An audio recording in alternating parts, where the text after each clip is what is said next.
So welcome to our first Sunday talk, which we still seem not to have gotten the word out quite. But anyway, so I wanted to tell you two stories, three metaphors, I think. Really something very, very basic, even though you are quite familiar with much of what I would have to say, many of you, most of you. So when we think about why we do what we do, for example, why you come here, those of you who are here, those of you who come at other times, why do you do that? Well, or I think of the Rice students who come to our contemplative practicum, and they're very clear about why they come, most of them. They feel really, really stressed, and they want to learn something that will reduce that stress. And maybe that's some of why all of us are here. There may be other ways that we understand what it is we want to be free of, but generally speaking, we have a sense when we identify some issue that is a negative for us, that is painful for us, we use that information, oh, this is disagreeable, to try to find a way to deal with it. If you notice you have a headache, you take an aspirin. If you don't even notice, or if you just push it aside and say, oh, it doesn't matter, it's okay, it'll go away, then you're not addressing it. So it occurred to me as I was reflecting on this very simple description of most of us, that really, in many ways, quite encompasses the understanding of the Buddhist path, which is to identify that there is something that we would like to stop and run across the room in order to make not happen again, if possible. So that's a kind of basic narrative, really, for people who go to doctors, for people who study meditation, for people who go out on a date, for people who go to a party, for people who are going to Energy today for the event there. A lot of this is undertaken, if we look into it, even just a little bit, so that we can be free of boredom, loneliness, stagnation, whatever it is. Which is just to say that we're very, very familiar with this pattern, really, of, not so good, I will do something about it.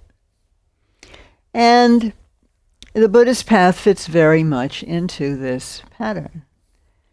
And the story of Kisa Gotami, who you may remember, is really, it's the first story I want to remind you of or tell you for the first time if you don't know it. It's a very famous story within the Buddhist tradition. So Kisa Gotami lived during the time of the Buddha. She was very poor, but the son of a wealthy family fell in love with her and they married. But the family didn't treat her very well because she was not of their ilk.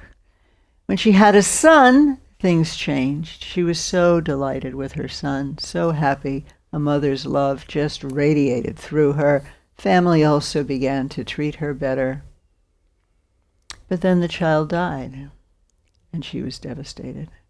And she went to the Buddha, carrying the child's body in her arms, and said, Buddha, surely you can bring my child back to life. So young, so precious.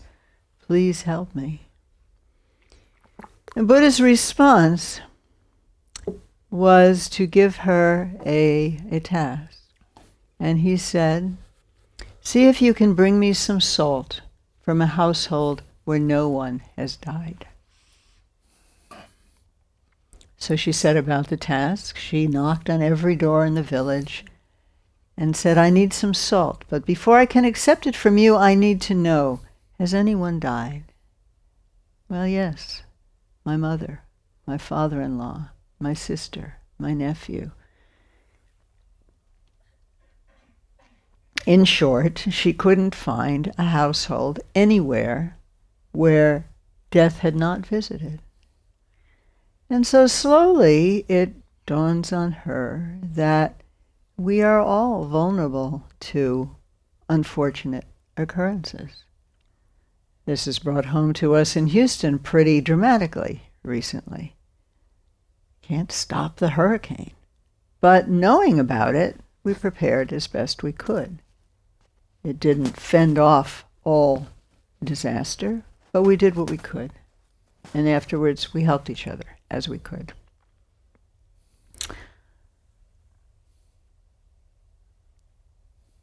Buddha's response is interesting. He doesn't tell her, he doesn't scold her for grieving. He doesn't say, don't grieve, you'll get over it. He doesn't revive her child or suggest that that's really going to be an option. But he gives her a task which allows her, at her own pace, to slowly digest the inevitability of this very thing that has so devastated her. That doesn't take away the pain of her lost child, but it does open the way to a certain kind of recognition of just the way things are. It's sobering, and it's usefully sobering, in her case, having recognized that this is what life inevitably brings us, along with many joys. That's the other story. But it inevitably brings us such difficulties that we find hard to bear.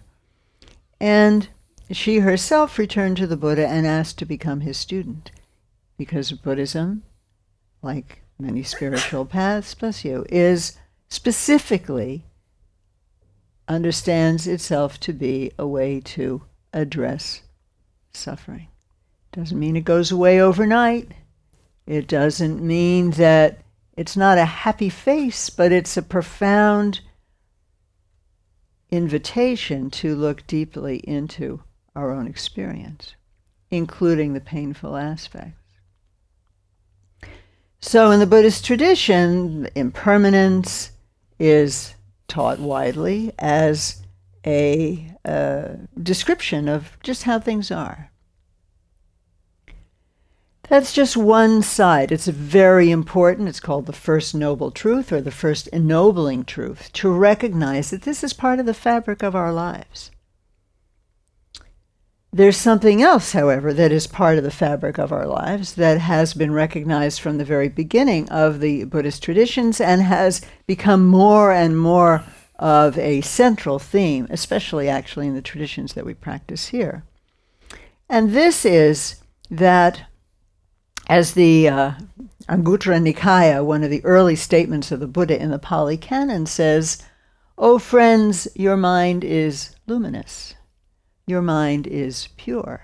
Yes, it does get defiled by incoming defilements, in the language of the sutra.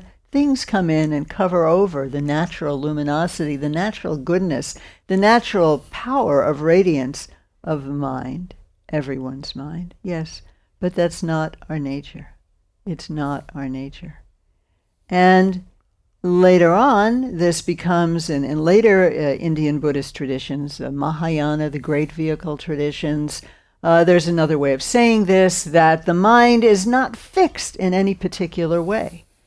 It is empty of being stuck in whatever particular unfortunate habit patterns you have, or whatever suffering you have. It's not stuck in that.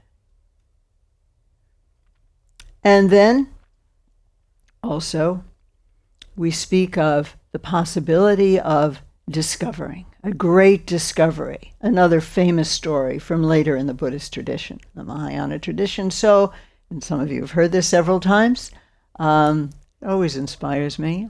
So an old woman, living rather wretchedly, barely eking out an existence. She works for some rich lord. She lives in a hovel. Everything's covered with dirt and rags, and it's pretty unpleasant, but she works. She gets enough to eat. She gets by.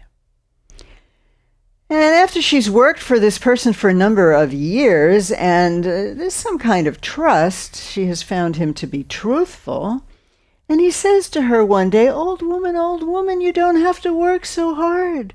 It's completely unnecessary, all this work that you do. And she says, what are you talking about? I will starve. I need my income in order to, buy a pittance of food. He says, no, you don't understand. You haven't really looked in your own house. But I know that in a corner, covered by oily rags and filth, actually, if you will look there, there's gold. Gold. And it's your gold. So he has actually skillfully, in the way of a teacher, worked with her, allowed her to work for him for a number of years, so that there is this trust.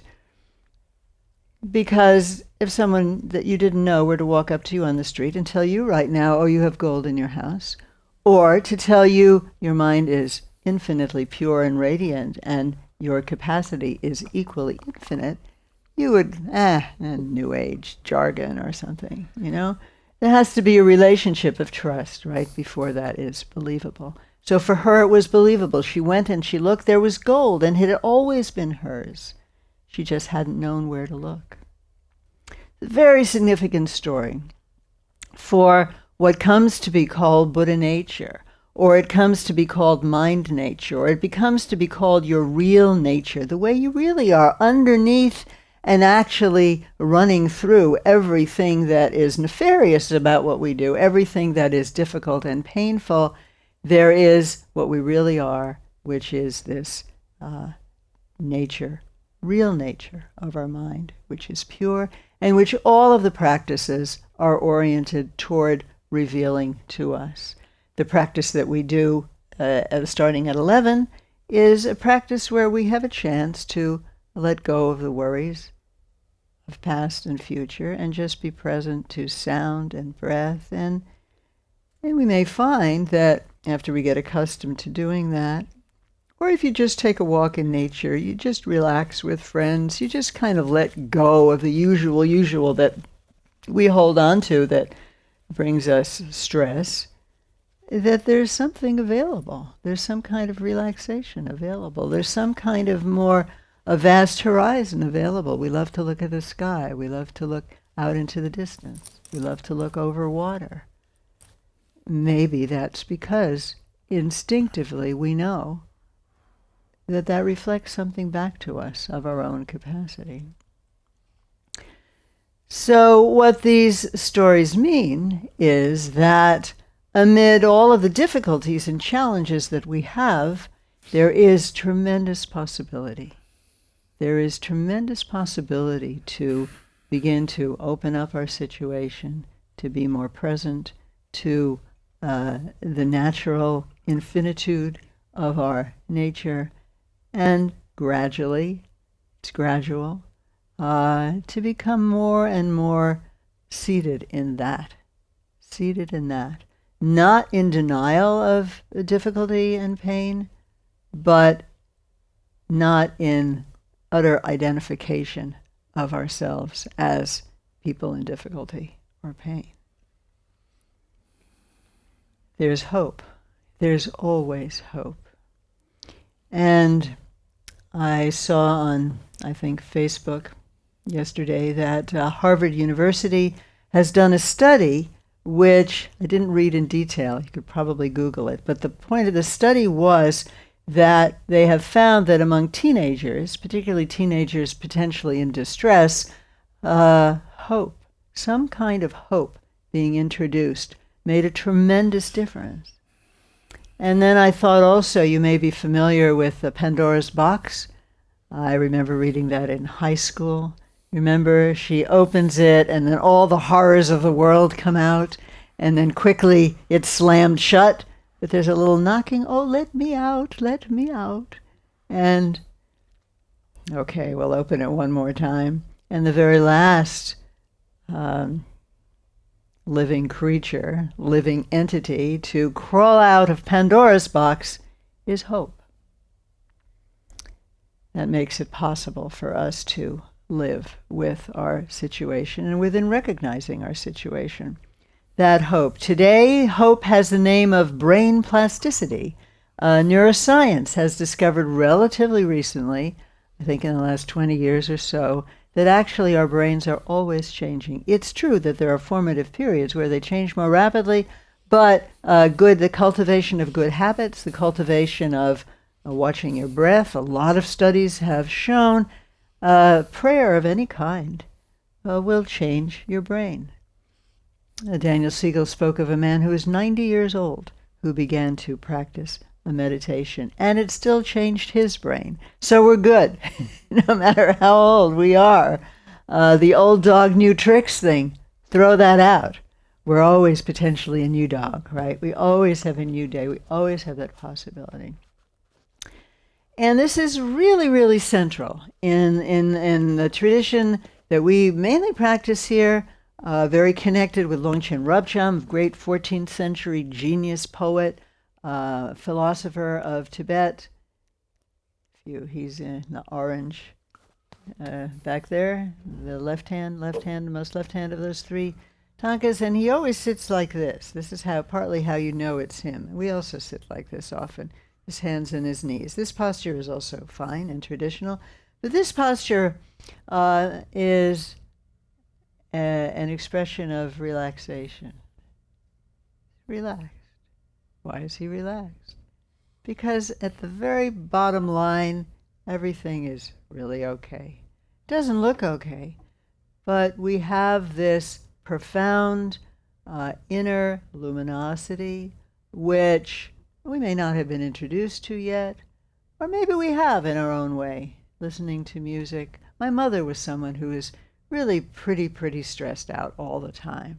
And she had a tremendous love for classical music, which as a child I found quite annoying because it meant that I also had to listen to it and go to concerts and so on.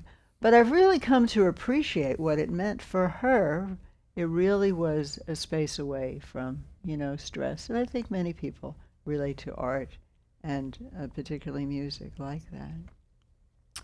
And the Buddhist tradition, to discover in any way you might discover it, even a little hint of this aspect of your being, that you have any possibility of sometimes letting go, and then something else just shines forth. And it's really not because you're doing anything. It's in fact because you're not doing very much. You're relaxed. And there's just kind of a, it's not dramatic, but a little bit of a release, a little bit of ease, a little bit of comfort. So for us, that's a sign of your real nature shining through.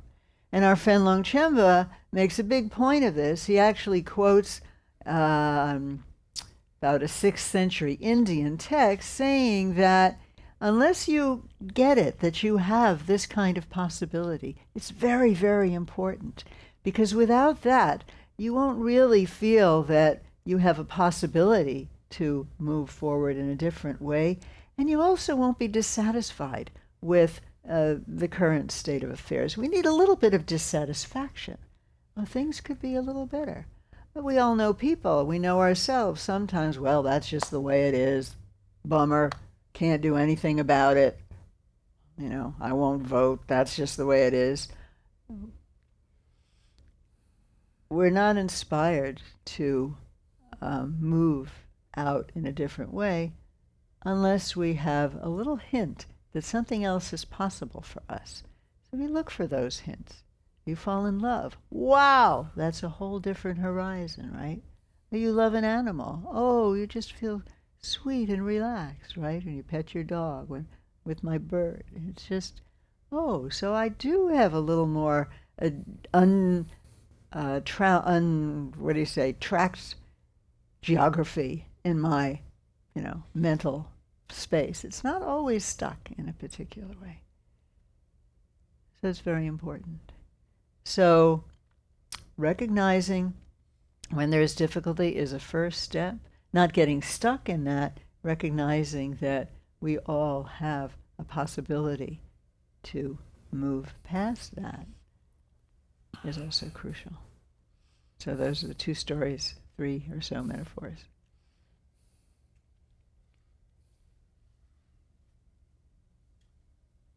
So we'll stop here.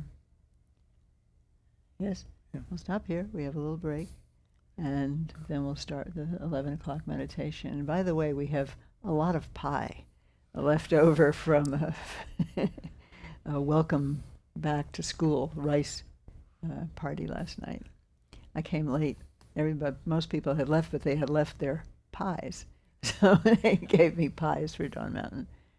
Oh, okay, we can take a little break. And we're here if you want to come and say hi or ask any questions. It's good to have you here.